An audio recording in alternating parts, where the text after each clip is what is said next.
제가 참 좋아하는 시 중에 렌터 윌튼 스미스라는 사람이 쓴 이 또한 지나가리라 하는 시가 있습니다. 오늘은 이 시를 한 편 소개하면서 말씀을 시작하려고 합니다. 슬픔이 거센 강물처럼 내 삶에 밀려와 마음의 평화를 산산조각내고 가장 소중한 것들을 내 눈에서 영원히 앗아갈 때면 내 가슴에 대고 말하라. 이것 또한 지나가리라. 끝없이 힘든 일들이 내 감사의 노래를 멈추게 하고 기도하기에도 너무 지칠 때면 이 진실의 말로 하여금 내 마음에서 슬픔이 사라지게 하고 힘겨운 하루의 무거운 짐을 벗어나게 하라. 이것 또한 지나가리라. 행운이 너에게 미소 짓고 하루하루가 환희와 기쁨으로 가득 차 근심 걱정 없는 날들이 스쳐갈 때면 세속의 기쁨에 젖어 안식하지 않도록 이 말을 깊이 생각하고 가슴에 품어라. 이것 또한 지나가리라.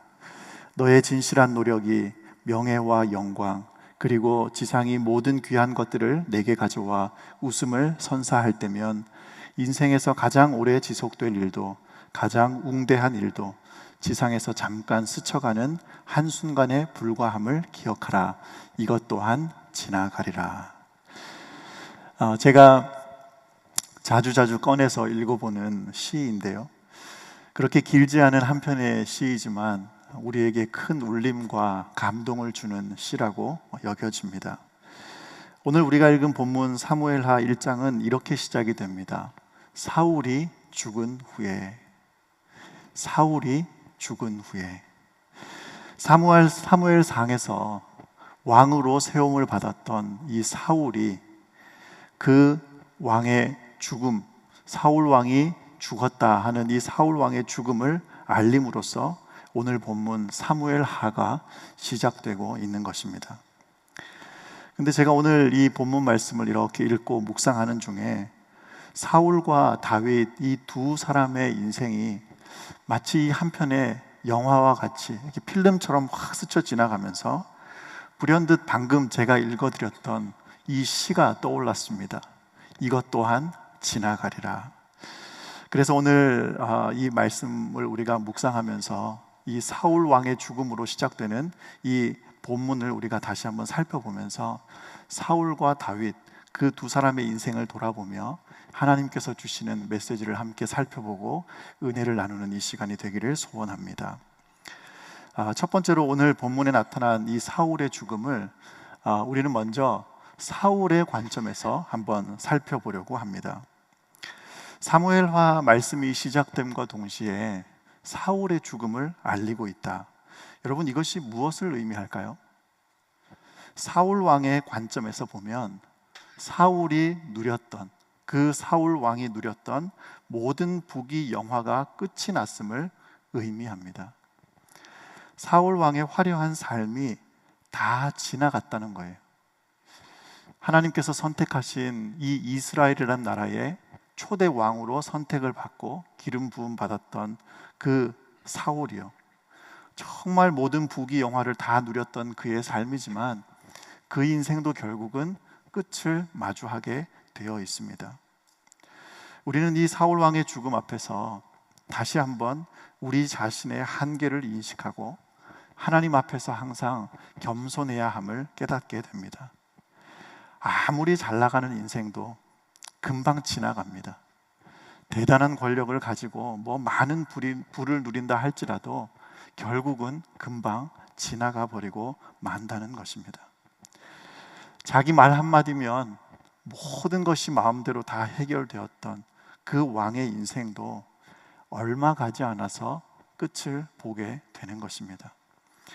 우리가 대단한 일을 행하는 것 같아도 우리의 삶은 얼마 지나지 않아서 반드시 끝을 보게 되어 있습니다. 그것이 우리 모두가 마주하고 우리 모두가 살아가고 있는 이 인생의 한계라는 것입니다. 여러분, 잘 나가는 연예인들이 왜 그렇게 힘들어하고 심각한 우울증에 시달리는지 아십니까? 어떤 유명한 드라마나 영화나 이런 데 캐스팅이 돼가지고요, 반짝 유명세를 타면 말로 표현할 수 없는 그런 인기를 누리게 됩니다. 뭐 사실은 잠깐이라도 집 밖을 나가는 것조차가 힘들 만큼 수많은 팬들로부터 환호성과 또 수많은 인기와 사랑을 누리게 되는데요. 근데 여러분, 그거 아세요? 아무리 유명한 연예인이라 해도, 아무리 뭐 대단한 영화 배우라 해도 그 인기도 얼마 안 가서 금방 지나갑니다.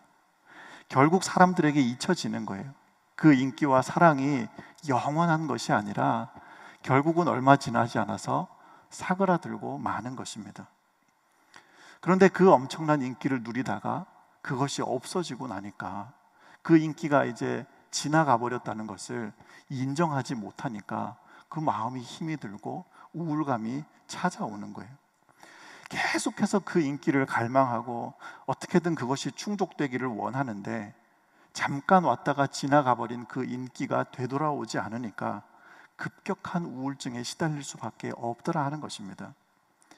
그래서 오늘 우리는 이 본문을 묵상하면서 다시 한번 깨달아야 합니다. 우리 인생은 일희일비하는 인생이 되어서는 안 됩니다. 아무리 잘 나가는 것 같고 뭐 대단한 형통을 누리며 사는 것 같아도 그것들은 다 금방 지나갑니다. 그래서요, 우리가 막 어떤 형통한 일이 찾아오고 내가 하는 일마다 다 잘 되고 그럴 때에 뭐 목에 힘주고 내가 대단한 사람이라도 된 것처럼 그렇게 교만할 이유가 하나도 없고, 또 반대로 그 모든 형통함과 대단한 어떤 인기와 이런 것들이 금방 지나가 버렸다고 해서 그것 때문에 슬퍼하고 우울해할 필요도 없습니다. 누구도 예외 없이 잠깐 왔다가 스쳐가는 그런 안개와 같은 것들에 불과하다는 것을 우리가 인식해야 한다는 것입니다. 제가 2015년도에 유학을 떠날 때에 그 당시에 그 섬기던 교회에서 사역을 열심히 잘 하고 있다가 갑자기 교회를 사임하고 유학을 떠나게 됐습니다.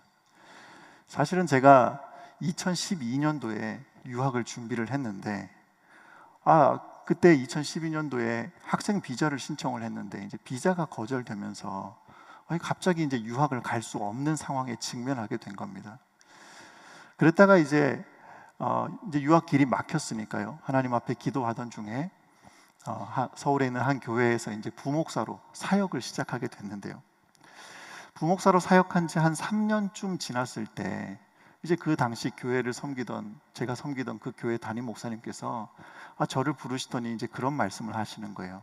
한 목사, 너 다시 유학 가고 싶은 마음 없어? 너 아직 젊은데 미국 가서 유학하고 와야지.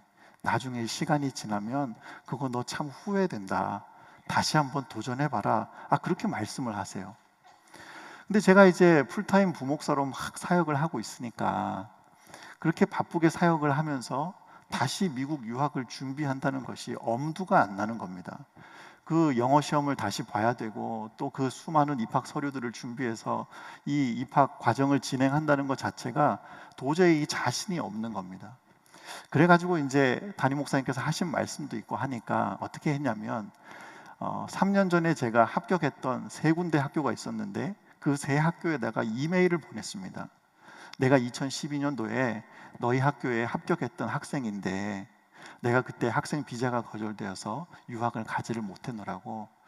근데 이번에 내가 다시 한번 유학을 도전해 보려고 하는데 입학 허가서를 좀 보내줄 수 있겠는가, 그렇게 이제 학교로 이메일을 보낸 겁니다.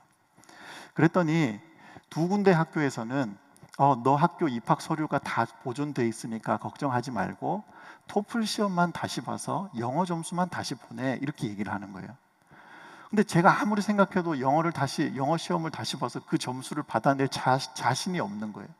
그래가지고 이제 이 2 학교는 포기를 했는데, 한 학교에서 연락이 왔는데 너 3년 전에 입학했던 그 입학 서류 그대로 다 가지고 있으니까 다시 입학 합격서를 보내주겠다고, 그러면서 2015년도에 입학 허가서를 다시 받게 된 겁니다.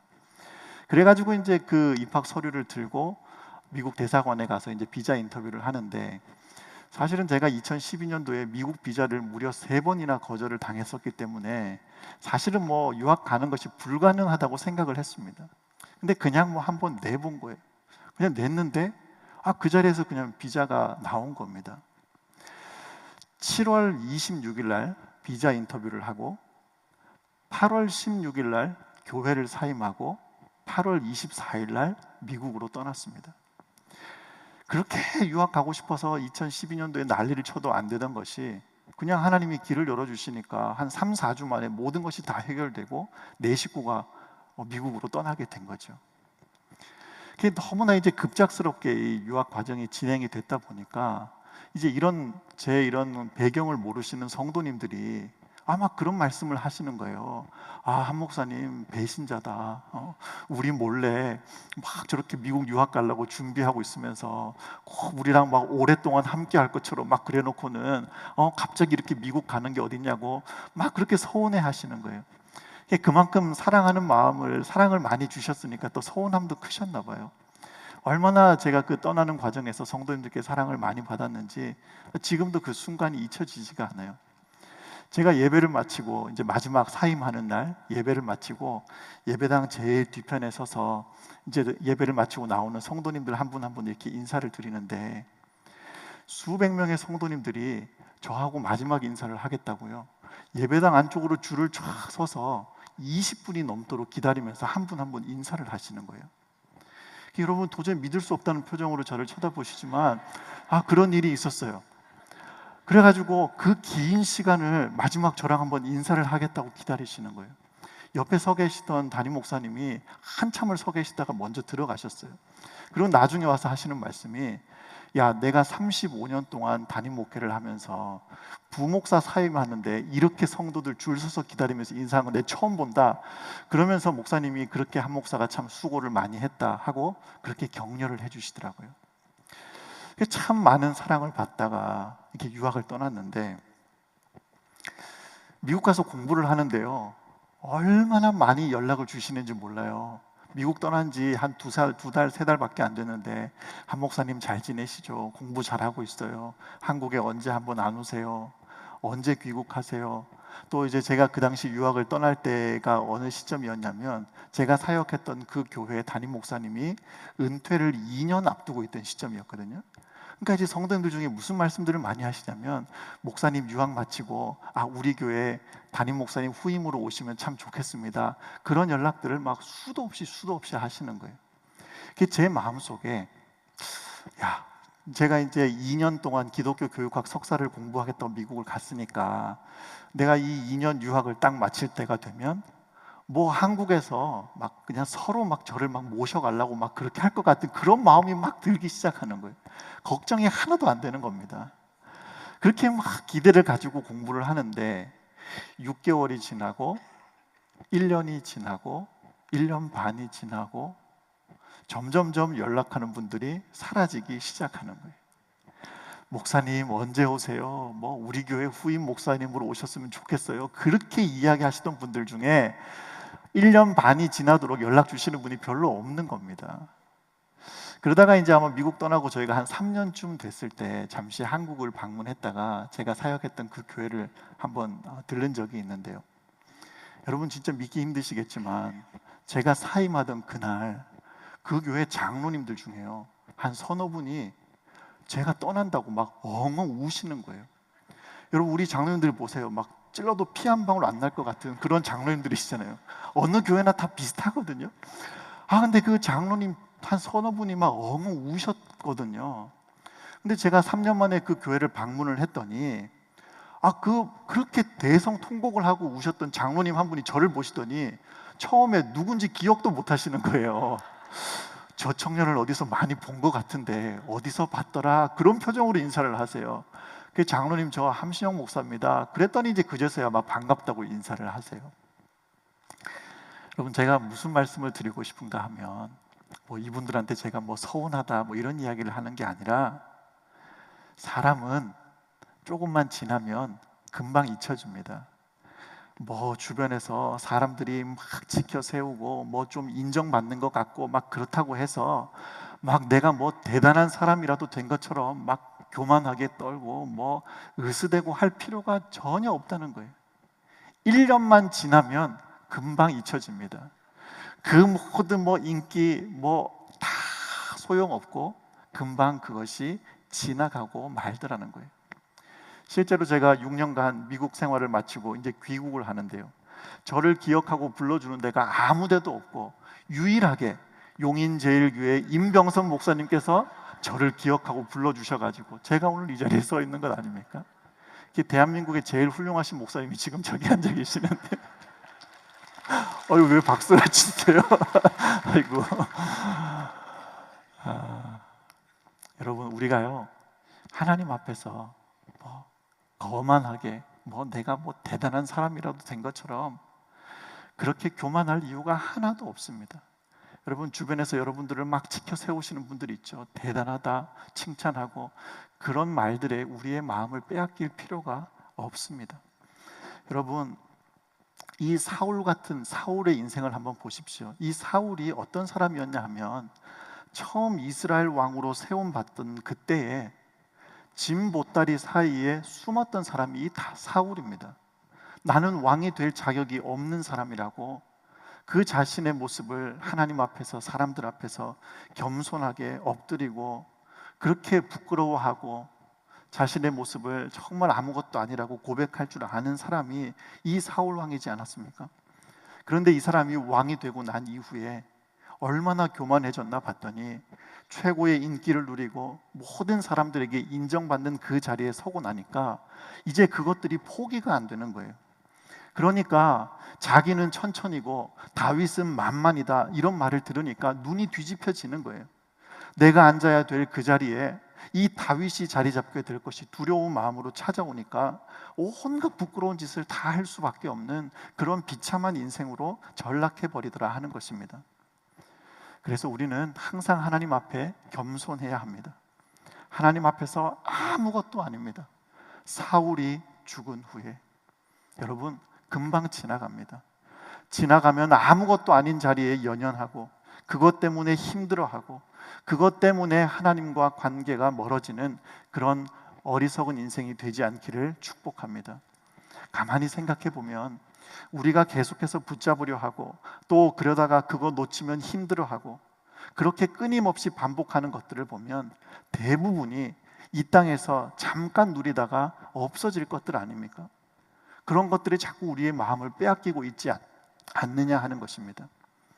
영원한 하나님의 나라, 사울이 죽은 후에 거기서 끝나버리고 지나가버리는 그런 것에 연연하는 것이 아니라, 사울이 죽은 후에 그 이후에도 계속되는 영광스러운 그 나라를 바라보며 하루하루를 살아갈 수 있는 우리 모두가 될 수 있기를 바랍니다.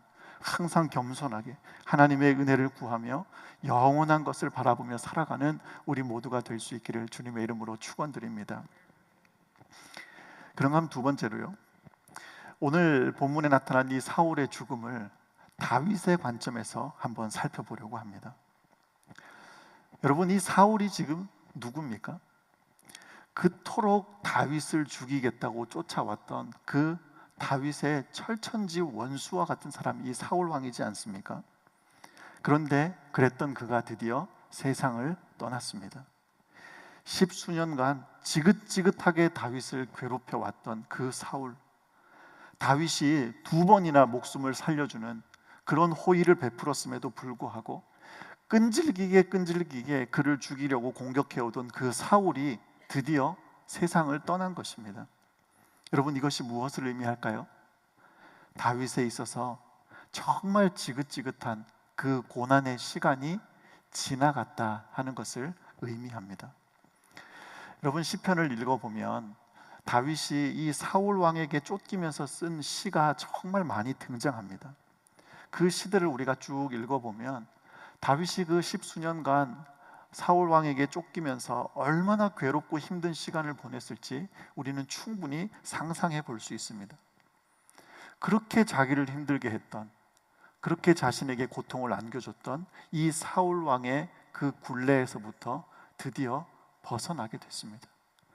그 길고도 긴 고난의 터널을 지나서 마침내 이제 이 다윗의 삶에 평안함이 찾아오게 된 것입니다. 다윗에게 그 시간이 참 힘들고 긴 시간이었을 겁니다.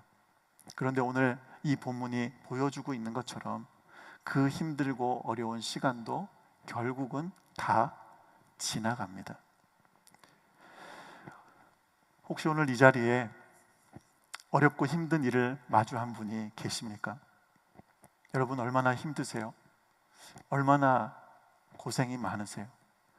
그런데 여러분 잊지 마십시오. 그 시간, 그 고통, 그 괴로움 반드시 지나갑니다. 그 시간 또한 반드시 지나가고 머지않아 웃음으로 지금 그 순간들을 회상하며 하나님 앞에 찬양으로 고백할 날이 우리에게 반드시 찾아올 것입니다. 그런데 우리 신앙인들에게는 고난 중에 갖는 이 소망에는 그 차이가 있습니다. 믿음의 사람들은 그냥 무작정 언젠가 이때가 지나가겠지, 그냥 버티다 보면 이 힘든 시간들 다 그냥 흘러가겠지, 그렇게 그냥 무작정 기다리고 버티는 그런 인생이 아니라는 겁니다. 믿음의 사람에게는 분명한 차이가 있는데 그것이 뭐냐 하면 하나님의 약속의 말씀을 붙잡고 그 고난의 시기가 지나가기를 기다리는 것입니다. 여러분, 다윗이 사울 왕에게 쫓길 때에 그 버틸 수 있는 힘이 어디에서부터 나왔을까요? 다윗은 하나님이 기름 부어 왕으로 세우시겠다고 약속한 인물입니다. 다윗이 사울 왕에게 쫓기면서 힘들고 어려운 순간들을 마주할 때마다 다윗이 무엇을 붙잡았는가 하면 하나님께서 내게 주신 그 약속의 말씀을 붙잡는 겁니다.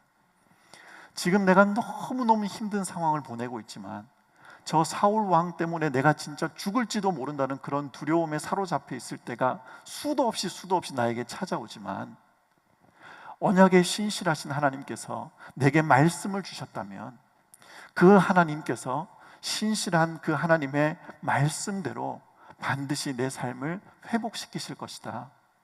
내게 약속하신 그대로 하나님께서 이 어려운 상황들을 다 극복하게 하시고 마침내 나를 이스라엘의 왕으로 세워주실 것이라는 그 확신을 가지고 그 말씀을 붙잡고 버티고 견디는 것입니다. 여러분, 시편 56편 8절에서 10절까지 말씀인데요, 다윗이 사울 왕을 피해서 도망하던 때에 지은 이 시인데 우리 이 시 같이 한번 한 목소리로 함께 읽겠습니다. 시작. 나의 유리함을 주께서 계수하셨사오니 나의 눈물을 주의 병에 담으소서. 이것이 주의 책에 기록되지 아니하였나이까. 내가 아뢰는 날에 내 원수들이 물러가리니 이것으로 하나님이 내 편이심을 내가 아나이다. 내가 하나님을 의지하여 그의 말씀을 찬송하며 여호와를 의지하여 그의 말씀을 찬송하리이다. 아멘.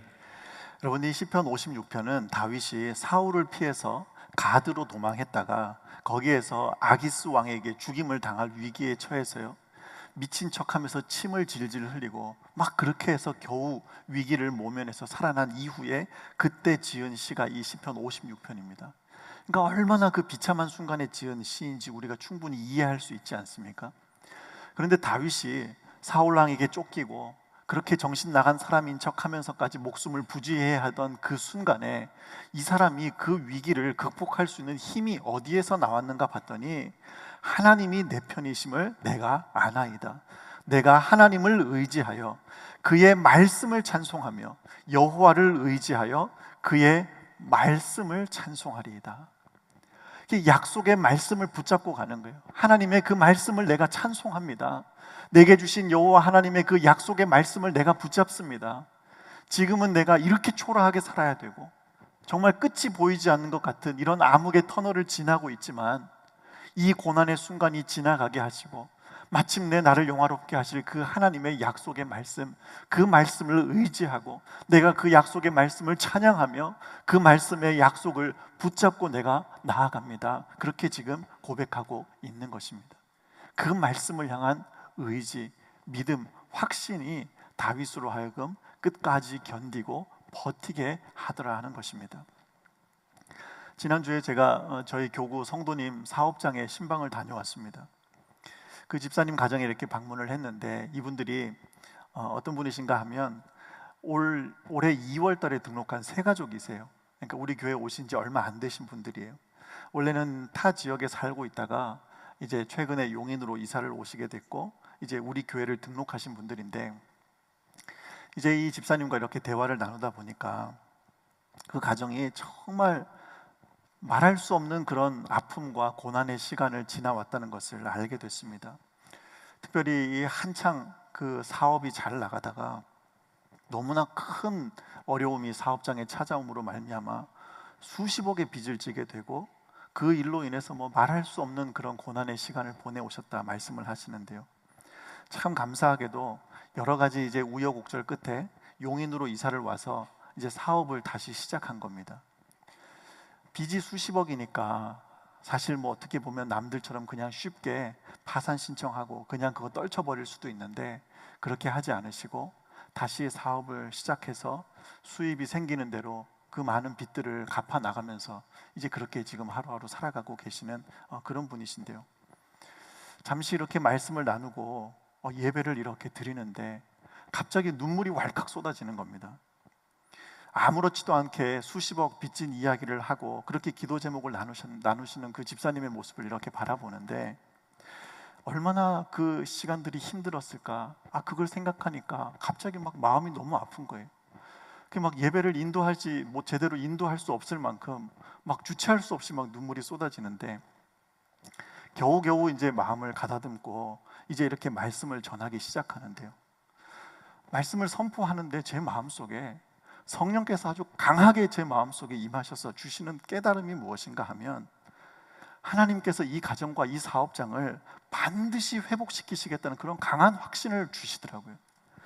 그래가지고 이제 이 확신에 차서 이 말씀을 전하는데 제가 이렇게 확신을 할 수 있게 되었던 이유가 무엇인가 하면 이분들이 이 사업의 어려움을 마주하고 그 시간들을 보낼 때에 그 시간 얼마나 힘들었겠어요? 근데 그 힘든 시간들을 지나고 버티고 견뎌오는 그 모든 상황들 속에 하나님의 말씀을 붙잡고 지금까지 달려왔다 하는 것을 제가 알게 되었기 때문에 확신으로 그분들과 말씀을 나누게 된 거예요. 이 집사님 하시는 말씀이 용인으로 이제 이사를 오고 용인의 사업장을 얻게 된 가장 큰 이유가 무엇인가 하면 우리 교회 때문이래요.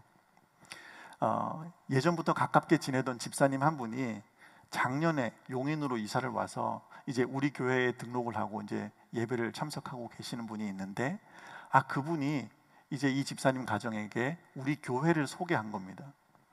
매 주일마다 우리 교회 말씀이 너무너무 좋으니까 여기 와서 은혜 받고 다시 힘을 내라고 이렇게 이제 우리 교회로 소개를 했는데 이 집사님이 이제 그분이 인도를 받고 우리 교회에 와서 예배를 드리기 시작하는데 이 집사님 말씀이요, 매주마다 담임 목사님을 통해서 선포되는 하나님의 말씀이 정확하게 그분들에게 주시는 하나님의 말씀으로 다가오더라는 겁니다.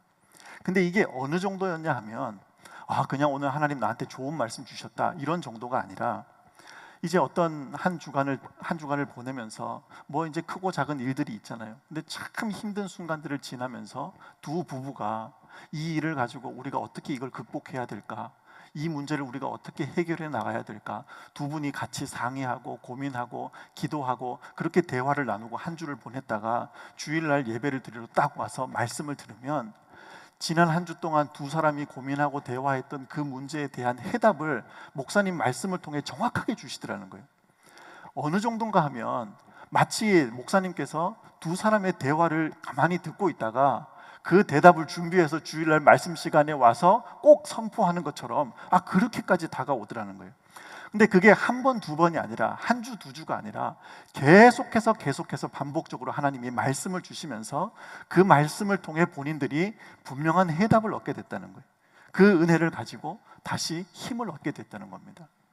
용인으로 이사하게 되는 과정에서도 하나님 앞에 기도하며 이 집 문제를 놓고 막 하나님 앞에 간구하던 때가 있었는데 그 주간에 하나님께서 목사님의 입술을 통해 주시는 그 말씀을 통해 하나님이 일하시고 정말 생각지 못한 방법으로 이곳에 터전을 또 구하게 하시고 이곳까지 오시게 되었다 하는 그 말씀을 들었습니다. 사업에 어려움이 있을 때, 정말 고통 가운데 있을 때에 잘 버텨내고 견뎌오신 그 집사님의 그 모습을 보는데 너무너무 감사한 겁니다. 어쩌면 하루에 몇 번이라도 도망치고 싶은 마음이 정말 수도 없이 생겨났을 것 같은 그런 시간을 보내면서도 버티고 견딘 겁니다. 그런데 그냥 버티고 그냥 견딘 것이 아니라 하나님의 말씀을 붙잡고 버틴 거예요. 그러니까 제 마음속에 하나님이 반드시 회복하시겠다. 그래서 제가 이렇게 선포했습니다. 집사님, 하나님 말씀 붙잡고 버티고 이곳까지 오셨으니까 이제부터 하나님께서 집사님 가정과 사업장을 반드시 책임지실 겁니다. 하나님께서 반드시 회복시키실 줄로 믿습니다. 담대함과 확신을 가지고 그 집사님 가정을 향해, 그 사업장을 향해 하나님의 말씀을 선포한 기억이 있습니다. 여러분, 저는 분명히 확신합니다. 어려움이 찾아올 때 버티고 견디면 그 고난의 때는 반드시 지나갑니다. 그런데 우리 믿음의 사람들은 그냥 무작정 버티는 것이 아니라 하나님의 말씀을 붙잡고 버티는 겁니다.